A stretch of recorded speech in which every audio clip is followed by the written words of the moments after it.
ndabona ko intambwe tugeze ko ari intambwe ishimishije. Ni intambwe ishimishije naho hari abatabibona. Ni intambwe ishimishije mwanka muvyemera kuko je ndabibona. Ari abantu batigera baraba inyuma ngo barabiyo bavuye. Naho Burundi bugeze ku ntambwe ishimishije, abidoga ntibabura na cyane babandi basanzwe bari bafise uburyo butandukanye bari bifashe, ariko bakabazwa no kubona hari abandi bato bariko bo barashika ku ntambwe, na cyane kandi ko Burundi buriko buragerageza kugira ngo bushobore gushika ku mbona kazoza, abona ko ari hangiro ridasanzwe yuko Burundi muri 2040 buzuba ari igihugu cifashe, maze muri 2030 bukaba ari igihugu giteye imbere. Ibi rero bikaba byavugiwe mu ijambo nyamukuru ry'umukuru w'igihugu yashikirije umunsi w'ingenekerezo rya 2028, ubona ko hari ku munsi wa kane, tukaba twakwibukanya neza yuko umunsi wa kane ari umunsi w'amasengesho yama ahereza ukwezi mu mugambwe CNDD-FDD, bikaba byabereye hariya mu ngoro nkuru y'umugambwe CNDD-FDD nyene mu Ngagara. Rero ico nari nifuje nuko nawe dusangira rino jambo, maze ibindi tukabishira ku ruhande tukaryumviriza kagira ico ridusigiye. Cyo no gusaba kandi nuko wo kwibuka gukanda subscribe kuri Pyramid TV 257, maze tukakomeza kubana no mu makuru agiye atandukanye. Maze iminsi ndiko ndaraba neza nsuzuma ndaba aho tugeze mu rugendo turimwo tugana cya gihugu cy'amata n'ubuki. Ndiko ndaraba rero ndabona ko intambwe tugeze ko ari intambwe ishimishije. Ni intambwe ishimishije naho hari abatabibona. Ni intambwe ishimishije mwanka muvyemera kuko je ndabibona. Ari abantu batigera baraba inyuma ngo barabiyo bavuye. Ntibigere bamenya iyo tugeze. Kugira umenye iyo tugeze urabiyo tuva. Uno munsi uza wumva wahora ari umukire, abarimyi bakiri banyarucari, atanu magira utwo yihereza, atagira utwarya, atagira gahuzu yambara, abakire bariko bararirimba. None babonye abarimyi basigaye barya, baba mutuzu tw'amabati, bambara agakoti nabo, none ababakire baci bavuga ko bagowe. Ariko mwe murumvise abara bakire turi ba nyarucari, no munsi ariko bavuga ko bagowe kuko nyarucari yagiye nawe ahabona.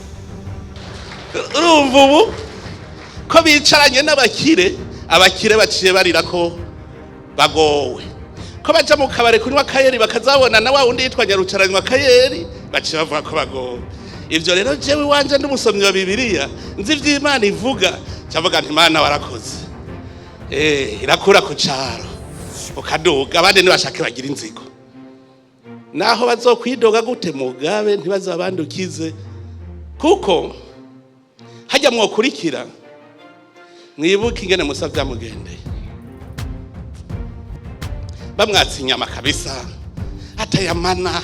Urumva Imana yarabahaye amana, bararya barahimba, baranywa amazi bari mu bugaragwa.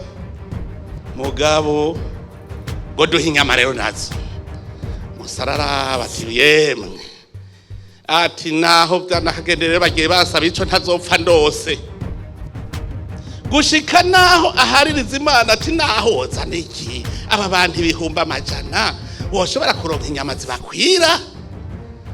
Musa aravuga ati jewe rero Mana, aba bantu ni gwawe ntabo ngishoboye, kubera ivyo rero jewe nyica utwara abo bantu bawe kuko ntavyo ngishoboye. Abantu bakwaka ikintu utari bubone ntuze, bakafa umukuru w'igihugu bakamwaka ikintu bazi neza ko atarobina afise akivomamwo, kandi utakiduhaye rero kuva ubu turakwica, ahubwo turisubirira mu Misiri. Musa arabonye ati aha hoho sindahava, none rero Mana twumvikana, nica nigiye.